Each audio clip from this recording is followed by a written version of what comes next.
Boa noite, pessoal. Nosso culto de quarta-feira, mais uma vez, vamos adorar o Senhor essa semana com cânticos que lembram o sacrifício de Jesus por nós, né? Então vamos começar com Jesus em tua presença, né? O véu que separava não separa mais.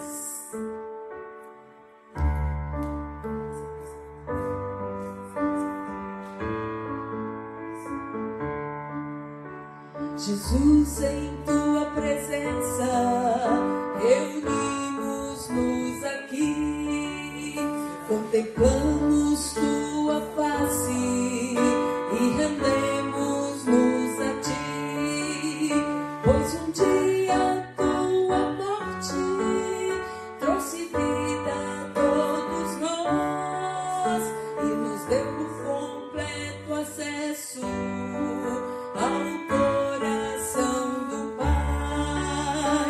Jesus, em tua presença, reunimos-nos aqui, contemplamos tua face e rendemos-nos a ti, pois um dia tua morte trouxe vida a todos nós e nos deu completo acesso ao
Glórias para sempre ao Cordeiro de Deus, né? Jesus que venceu, né?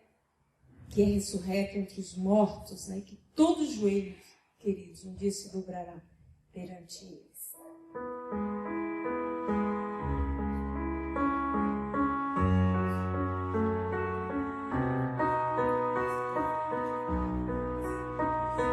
Glória para sempre ao Cordeiro de Deus, a Jesus o Senhor, ao Leão de Judá, a raiz de Davi, que venceu e o livro abrirá.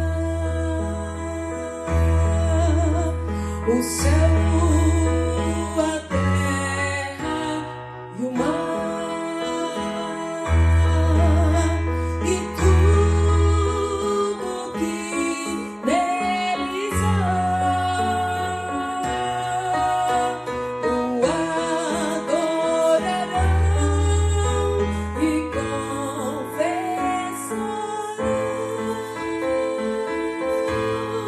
que Jesus Cristo é o Senhor. Ele é o Senhor. Ele é o Senhor. Ressurreto dentre os mortos,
Boa noite, irmãos, graça e paz, novamente aqui reunidos, junto com os irmãos, para que possamos juntos, podemos fazer a reflexão da palavra de Deus, e também esse tempo de oração.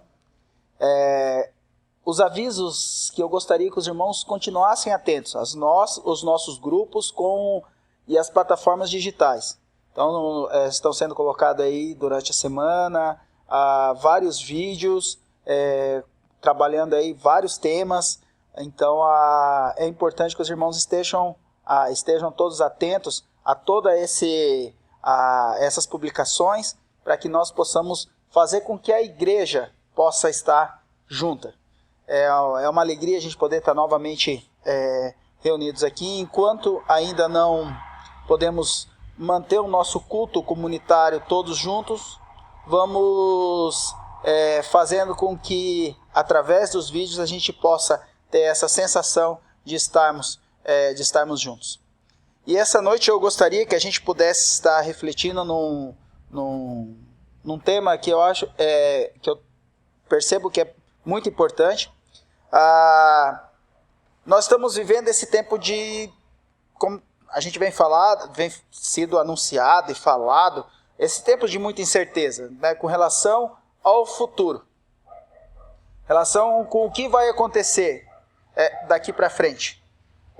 E hoje eu gostaria a gente está refletindo não sobre o daqui para frente, mas que a gente pudesse olhar um pouco para trás. E nesses tempos de incerteza, nesses tempos que gera-se muito, acaba gerando muita dúvida, é importante que a gente possa estar olhando o que Deus já tem feito, e esse Deus que não muda, Ele vai continuar fazendo. E eu gostaria de começar com uma citação de um teólogo existencialista, que eu acho que essa fala dele traz muito sentido para esse nosso tempo agora. Ele diz assim que a vida só pode ser compreendida olhando-se para trás, mas só pode ser vivida olhando para frente. E aí agora, como a gente não tem essa certeza de como que a gente vai viver daqui para frente, então a gente precisa compreender olhando para trás. E aí nós compreendendo, olhando para trás, como que a gente tem conduzido a nossa vida, como Deus tem nos ajudado, tem participado da nossa história, tem nos ajudado, nos auxiliado até aqui. E tendo essa compreensão, isso joga esperança para nós naquilo que ainda nós vamos viver. Então dentro desse pressuposto que eu gostaria que a gente pudesse estar refletindo na palavra de Deus hoje, e tem um texto que trabalha isso de uma forma muito grande, é quando Josué, já no fim da sua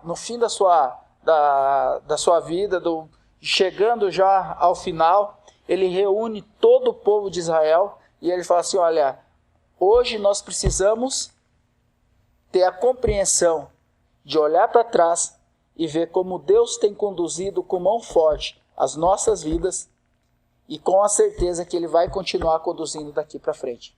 Então isso eu tenho a certeza que isso é muito importante para nós hoje. O texto encontra-se no livro de Josué, no capítulo 24, a partir do versículo 1. Josué 24:1 diz assim: Então Josué reuniu as tribos de Israel em Siquém, convocou as autoridades, os líderes, os juízes e os oficiais de Israel, e eles compareceram diante de Deus. Então aqui é Josué reunindo todos, as autoridades, líderes, juízes, oficiais, e todos compareceram. E não era uma assembleia qualquer, não era uma reunião qualquer, mas era uma reunião diante de Deus. E eu penso que talvez Deus está chamando de uma forma que talvez nós não esperássemos, mas uma forma de se colocar diante dele.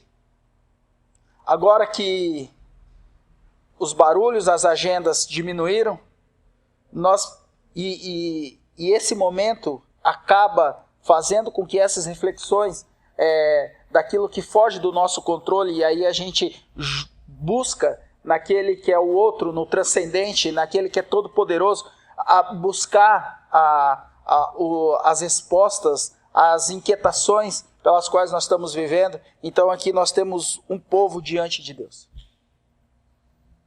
E talvez esse é o momento para que nós possamos estar diante de Deus.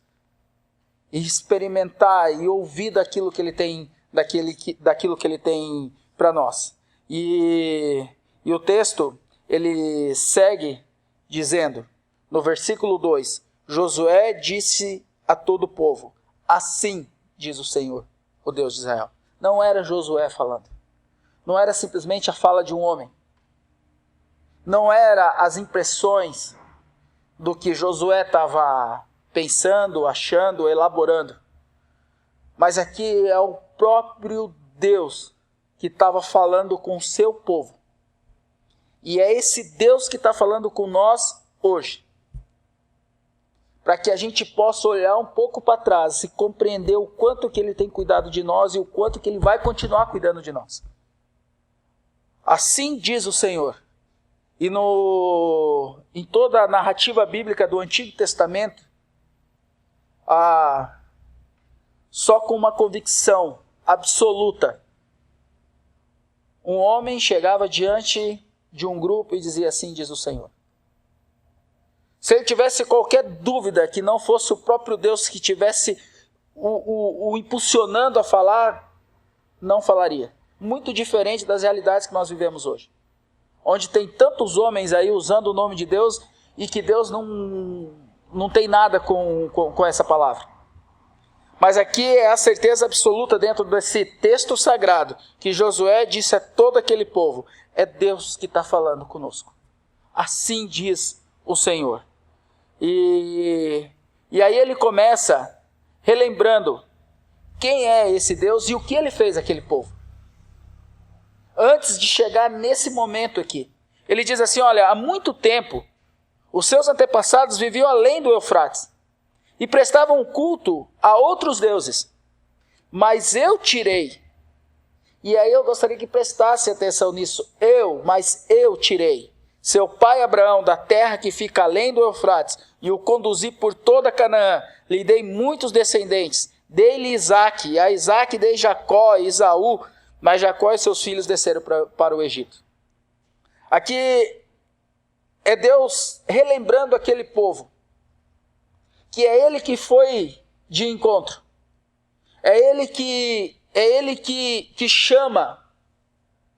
E a partir do chamado dele, ele constrói, ele vai formando essa grande nação que agora está reunida na frente, diante dele, nesse momento. Eles falam, olha, lembra lá atrás, quando eu chamei Abraão, vivendo no meio de ídolos, vivendo numa outra moral, numa outra ética, vivendo numa outra cosmovisão, e eu fui lá e resgatei ele, busquei ele e falei, olha, agora daqui eu vou fazer de você uma grande nação. Relembrando esse povo.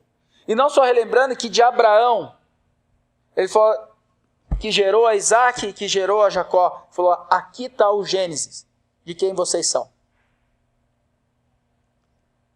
Eu que tirei. E aí ele continua dizendo assim, então enviei Moisés e Arão e feri os egípcios com pragas, com os quais eu castiguei e depois tirei vocês de lá. Olha, preste atenção, depois tirei vocês de lá. Quando tirei os seus antepassados do Egito, vocês vieram para o mar e os egípcios os perseguiram até o Mar Vermelho. Mas os seus antepassados clamaram a mim, e eu coloquei trevas entre vocês e os egípcios, fiz voltar o mar sobre eles e o encobrir. Aqui, um outro momento da história de Israel. Se o versículo anterior está dizendo de como que se forma esse povo, e que Deus estava conduzindo ele, aqui nós vemos Deus trabalhando num outro momento histórico. Um momento histórico de escravidão, um momento histórico de muita dor, um momento histórico onde que aquele povo tinha perdido a percepção do próprio Deus, E ele vem de encontro a essa situação, a esse momento histórico de desilusão, de incerteza com o futuro, de falta de sonhos, de projetos, de qualidade de vida, uma situação totalmente degradante, humilhante, com falta de dignidade, e Deus chega e fala assim: olha, eu levantei Moisés e tirei vocês de lá. E quando ainda vocês acharam que não era o suficiente e o exército vinha de encontro, eu abri o mar e vocês passaram seco. Eu conduzi com mão forte. Eu protegi. E aí o texto ainda continua dizendo assim: depois disso vocês viveram no deserto longo tempo, e eu os trouxe para a terra dos amorreus, que viviam a leste do rio Jordão. Eles lutaram contra vocês, mas eu os entreguei nas suas mãos. Eu os destruí diante de vocês, e vocês se apossaram da terra dele. Um outro momento histórico de Israel. Um povo que pela desobediência, pela incredulidade, uma geração que anda no deserto por 40 anos, agora chega a um momento de conquista. Um momento onde que eles estavam ansiando pelo novo céu e pela nova terra. E no versículo 11 diz assim: depois vocês atravessaram o rio Jordão e chegaram a Jericó. Não foram a espada e o arco que lhes deram a vitória. Foi assim que lhes dei uma terra que vocês não cultivaram, a cidade que vocês não construíram. Nela vocês moram e comem de vinhas e olivais que não plantaram. E aqui é lindo que esse atravessar do rio Jordão é sempre um marco na história da narrativa do Antigo Testamento. É sempre uma mudança de paradigma, uma mudança de situação. E aqui nós vemos esse povo que estava andando errante no deserto. Agora na travessia desse rio Jordão, chegando a um lugar onde que mana leite e mel. Um tempo agora que eles iam desfrutar e se transformando no fim numa nação forte. E o que mais me chama a atenção é que é Deus que trouxe, é Deus que tirou, é Deus que fez atravessar, é Deus que conduziu, e é pela graça, pela misericórdia, que Deus preparou esse lugar e eles não tiveram que fazer nada. Para depois não sair um relato de que foi pelas próprias forças, pelo próprio braço. Mas aqui Deus mostrando que Ele conduziu, que Ele abençoou, que Ele cuidou e que Ele fez aquele povo dele desfrutar de um lugar que manava leite e mel. E o que a gente aprende dessa história? O que nós aprendemos desse momento? Qual é a grande reflexão que nós precisamos compreender disso tudo que nós acabamos de ler aqui?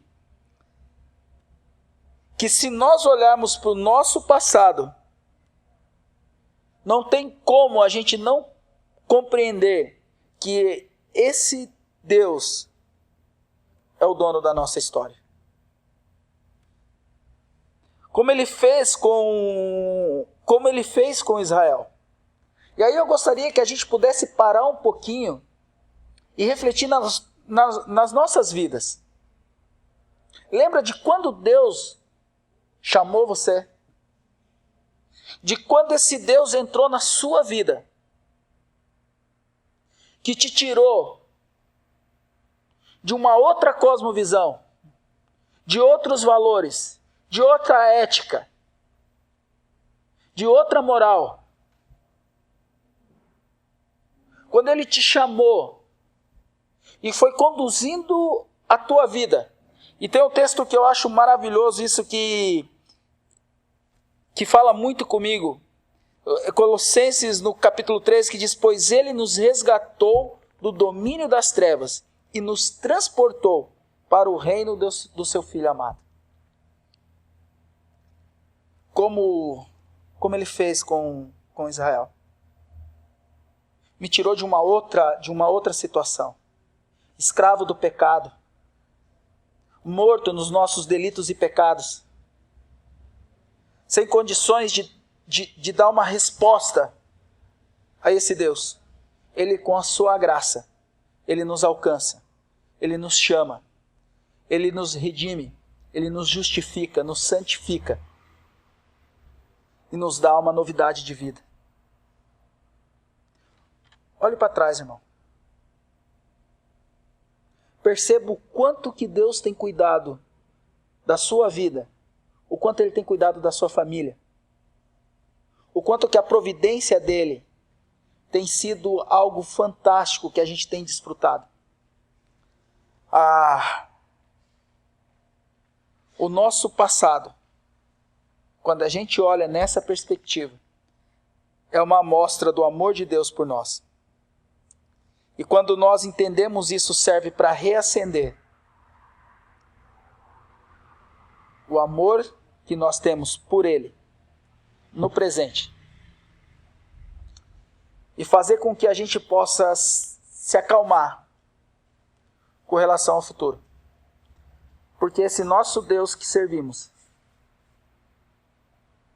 é um Deus que não existe sombra de variação. É o mesmo ontem, hoje e sempre.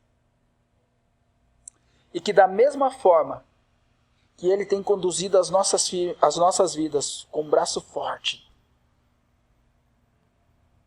Ele vai continuar cuidando de nós hoje. E vai continuar cuidando de nós amanhã. E o que nós precisamos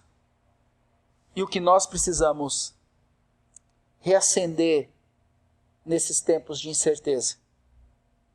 Que agora a gente, no versículo 14, o Josué diz: agora temam o Senhor e sirvam-no com integridade e com fidelidade.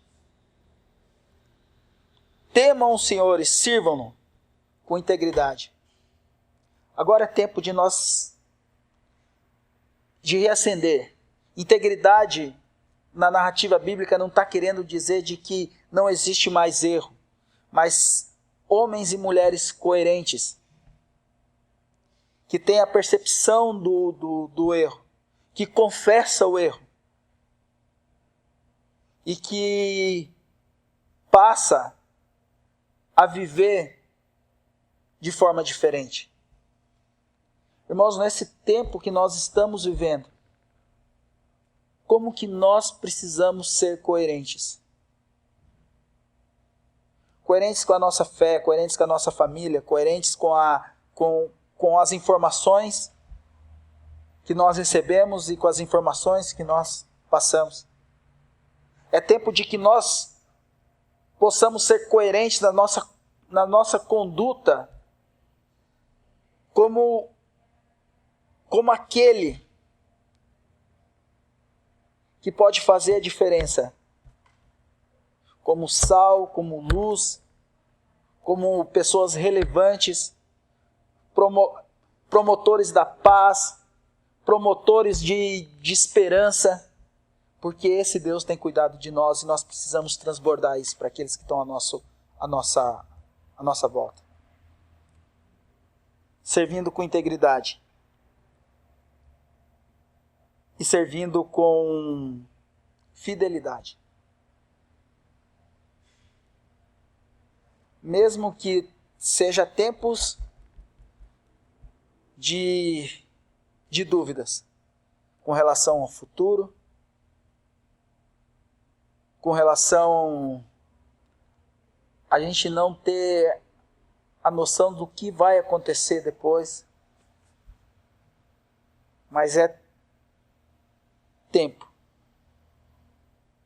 de nós continuarmos servindo esse nosso Deus com fidelidade, porque até que Ele tem cuidado de nós. Eu penso que a gente precisa reconhecer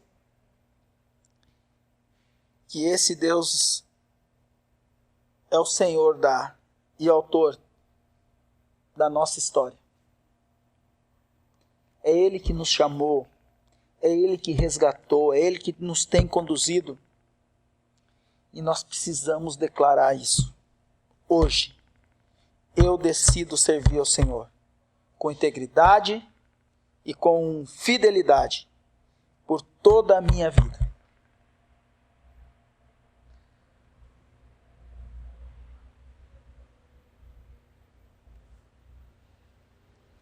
Josué, ele conclui essa fala dizendo que disse, e dentro dessa fala o povo responde a Josué: ao Senhor nosso Deus serviremos e obedeceremos a sua voz.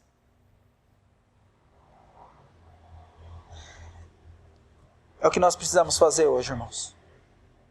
Se nós não temos a compreensão do futuro, que a gente possa olhar para o passado e ver o quanto que Deus tem cuidado de nós. E a certeza que Ele vai continuar cuidando hoje, e vai continuar cuidando amanhã, e vai continuar cuidando sempre. Essa é a palavra que eu gostaria de deixar para os irmãos nessa noite. E ainda eu gostaria de nós estarmos orando. Orando pelas nossas famílias, orando pela nossa cidade, meus irmãos. Precisamos orar pela nossa cidade. Orando pela igreja, pelo nosso país, e para que Deus tenha misericórdia das nossas vidas. Querido Deus e Pai, em nome de Jesus, eu quero me colocar diante do Senhor, ó Deus. Ó Pai, compreendendo como que o Senhor tem cuidado de nós, isso me dá a esperança de poder chegar junto a Ti e clamar ao Senhor e interceder junto ao Senhor. Pai, eu quero colocar a nossa cidade, a cidade de Campo Mourão, diante do Senhor. Pai, o Senhor tem visto que as notícias não são boas. Ó Pai, e eu te clamo, ó Deus, em nome de Jesus, que o Senhor possa estar agindo com a Tua mão poderosa sobre essa cidade, meu Pai. Ó Deus, que o Senhor possa estar trazendo, ó Pai, a cura, que o Senhor possa estar trazendo a restauração, ó Deus. Pai, eu coloco os hospitais diante do Senhor, meu Pai, e peço em nome de Jesus que o Senhor tenha misericórdia daquelas pessoas que estão lá, meu Pai. Sejam elas os pacientes, ó Deus, sejam aquelas pessoas que estão na linha de frente, trabalhando ali, meu Pai. Sê com cada um deles, meu Pai, tenha misericórdia da vida de cada um deles ali, meu Pai.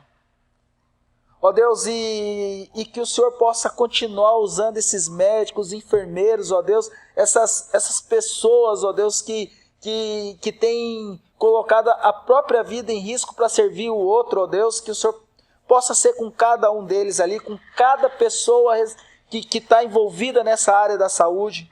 Ó Deus, nós colocamos o nosso prefeito, nós colocamos, ó Pai, os nossos secretários diante do Senhor, que o Senhor possa continuar dando sabedoria, discernimento para eles, ó Pai, porque esses homens necessitam, ó Pai, da Tua sabedoria, eles necessitam do Teu discernimento, ó Pai, porque a pressão que está sobre eles, eu sei que é por demais difícil, meu Pai. Então, ó Pai, sê com cada um deles.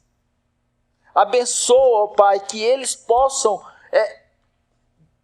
seguindo, ó Deus, os Teus conselhos, agir, ó Pai, para aquilo que é o melhor para a cidade. Eu coloco o prefeito, coloco os secretários, coloco todos diante do Senhor e peço, tem misericórdia deles. Esses homens necessitam, ó Pai, de que o Senhor possa agir na vida deles. Ó Deus, eu coloco o nosso Brasil diante do Senhor. Ó Pai, que o Senhor possa continuar abençoando o nosso ministro da saúde, o nosso presidente, os ministros que estão envolvidos, ó Pai, o ministro da economia. Colocamos eles diante do Senhor, ó Deus, e também pedimos por discernimento, pedimos por sabedoria. Ó Pai, que essa situação, ó Deus, não se resolva no campo político, meu Pai, mas que possa se resolver, ó Deus, pela uma intervenção do Senhor, ó Deus. Ó Pai, abençoa o teu país, abençoa essa nação, ó Deus. Nós precisamos da tua bênção. Nós precisamos da tua ação. Continua cuidando das nossas famílias, meu Pai. Cada uma eu coloco diante do Senhor e peço que o Senhor possa continuar cuidando e abençoando a cada uma delas. É o que eu oro em nome de Jesus. Obrigado, meus irmãos, por esse tempo juntos. Lembrem, continuamos colocando os nossos vídeos, as nossas programações nas plataformas digitais. Então, gostaria que os irmãos estivessem atentos a todas as programações.